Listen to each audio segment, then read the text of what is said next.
One of the funniest things I've ever seen happened on the internet yesterday, and I can't wait to tell you about it. That's what today's video is about, so make sure to stick around. Very funny stuff. My name is John Delarose. I am a #1 best-selling science fiction author and an award-winning comic creator. I've got a high school girl in the Crusades for 7 more days as of the recording of this video. It's up on Kickstarter. We got banned on Indiegogo, too based for Indiegogo, so we're trying to get our book sold here. Between the two campaigns, we are over $18,000 and over 400 backers. So thank you so much for the support of this project. We're having fun. We're giving you entertainment on every level, and that is why people are resonating with this. Appreciate it so much. Best audience in the business. Well, speaking of audience, we're talking about somebody who has no audience today. His name is Patrick S. Tomlinson. If you followed along, this is a crazy science fiction author, a nutjob SJW who's worked for Tor Books and has had dismal sales. We've shown that his sales were absolutely nothing, which is why looks like he's been dropped by Tor Books. He's had the cringiest left-wing takes on the internet, and he keeps going, keeps pushing. He's a lolcow who responds to every single tweet sent his way and just acts like a complete nutjob all the time. Last year, he sued the Opie and Anthony forums, and he attempted to get them doxxed through this lawsuit, claiming that they were harassing him for being mean to him on the internet after he had gotten their subreddit taken down before that. Mr. Deplatformer extraordinaire. He went into that lawsuit, spent $100,000 plus of the Science Fiction Writers of America's money, and lost the lawsuit. As of this point, he owns the forum owner Quasi over $25,000. And his legal woes don't stop there. That's the topic of today's video. I'm so excited. This is so funny to me that this guy keeps losing lawsuits that he initiates. He goes out there and does these frivolous lawsuits, goes crazy on the internet, and it just gets crazier and crazier and crazier. All right. So the next thing that happened with this is Patrick frequents this bar called Hooligans in Milwaukee. And he's a alcoholic from what I can see and sits there and drinks all the time. He did these interviews with somebody where he literally would step outside the bar to drink every single time that he was doing these interviews. Very, very odd that he's always there. And so this guy on the internet, his name is Andrew. He's been dubbed by the internet Big Dick Andrew from the Kiwi Farms. Went out and he sent a text to Patrick S. Tomlinson, calling him fat, etc.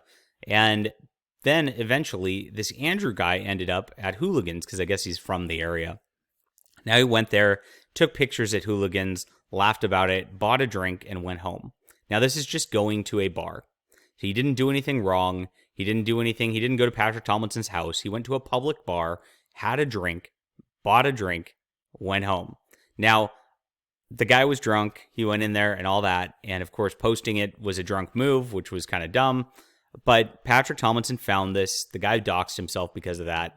And what happened was, allegedly, according to Patrick, the Hooligans bar gave Patrick his ID, gave Patrick his credit card information, and Patrick had this information of this guy, Big Dick Andrew. So the very bizarre stuff. I can't believe a bar would do that. We actually called the bar Hooligans live on the air on my show to ask the manager about this. The manager was very cagey about whether it happened or not, would not speak about it, said he'd had to refer things to his attorney. Very interesting. Either way, a very bad look for a bar to be giving out a credit card and ID information of one of their patrons to a crazy science fiction author on the internet. Patrick S. Tomlinson went further and he actually posted this ID, doxed the guy on Twitter. He got suspended for posting that. Patrick made a big rant about how he was suspended for being harassed. Though, again, there's nothing wrong with going to a public bar and just having a drink. Unbelievable. So here's the complaint. This was the petition to the court. Here we go. 3.5 years ago, I became the target of harassment.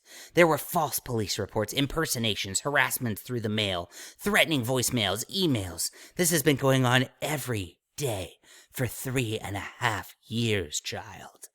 This group of people has been caught repeatedly on camera in our house vandalizing my property. They harass local businesses that I frequent i.e. go into a bar.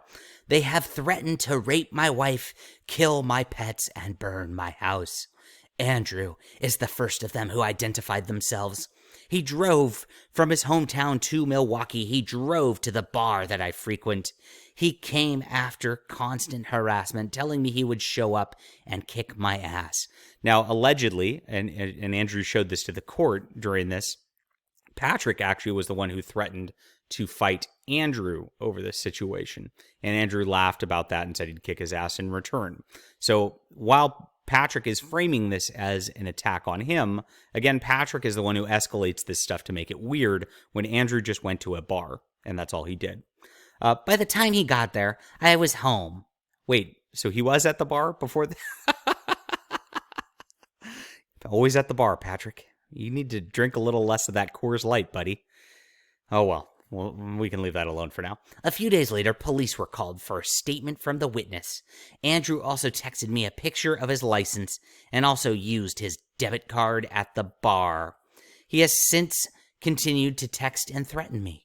He has said he knows where I live and there is nothing the police can do. Patrick never showed this information, by the way. He just claimed this. I will be out of the state until the 18th, so I cannot attend any hearings till after that. So he filed for a restraining order on Andrew based on Andrew showing up at a bar and a couple of texts back and forth. And what happened yesterday was the judge said it was ridiculous and threw it out. And the judge seemed to indicate from statements from Andrew, this is Andrew's information they gave out on the podcast from Somerville Dan yesterday, that it was just the silliest thing he ever saw. He couldn't believe online beef is in a court like this, and that was the end of that.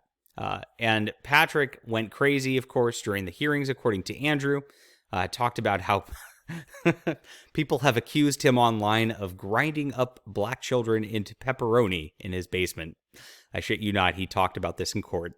And again, people just screwing with him on Twitter to Patrick is just life ruination and things like that, and he's escalated stuff to a point where it's gone crazy.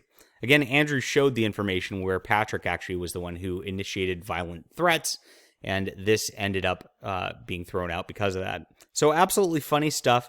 This is a 0 for 2 situation for Patrick, who has now gone and done these frivolous lawsuits twice. He had to file and pay for this restraining order and failed.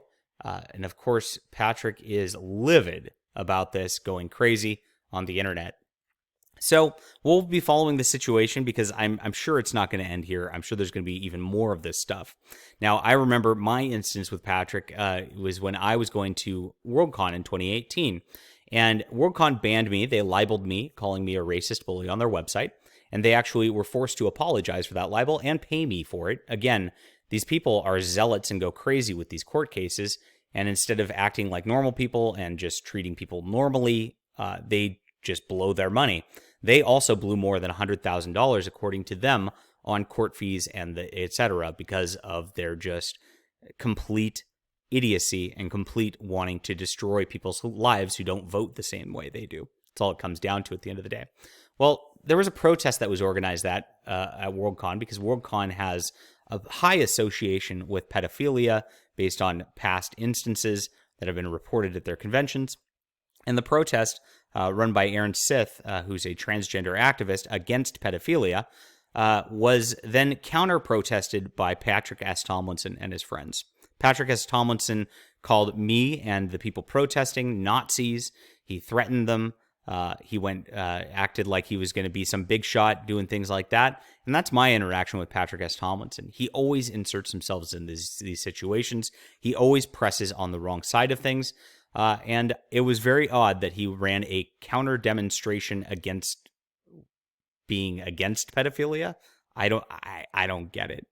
Very bizarre stuff. And of course, everybody involved in that wore pink shirts because that's what they do. It's about as soy as it gets, but it's also really funny, and I can't believe he lost another lawsuit. Congratulations to Big Dick Andrew out there from the Kiwi Farms. Keep doing what you're doing. Have fun on the internet, and don't let anybody stop you. What do you think about this, everybody? Leave a comment down below. Let me know. I'd love to hear from you. hit that like and subscribe button, and please don't forget to back A High School Girl in the Crusades. Only 7 days to go. Love to get this campaign over $20,000 combined with the Indiegogo campaign that is unfortunately shut down at this point. Getting real close to that number. Appreciate you guys' support as always. See you soon.